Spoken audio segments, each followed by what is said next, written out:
Tervist, mina olen Illar Kohvinevat ja tahaks täna on 10. november, täna on mardipäev.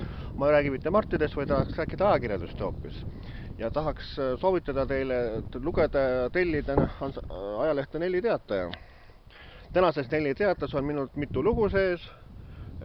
Üks kõige põnevam lugu on isegi see, et selgeltnägija Toomas Arija, kes osales Eesti selgeltnägijate tuleproovis, andis mulle teada, et Võrumaa asub üks selline koletu kurjategija, kes on keskealine venerahvusest mees ja kes arvatavasti mõrrab seal inimesi, et mitmed inimesed on kadunuks ja siis sõnaga, et soovitan Nelli Teatajat kõigil lugeda ja osta.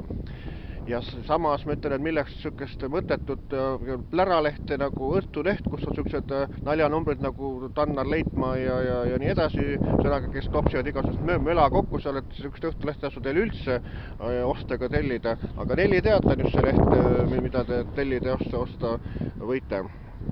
Nii et ostke, lugege Nelli Teatajat, nii ütlen mina, Illar Kohvinevat, Nelli Teataja kaasautor.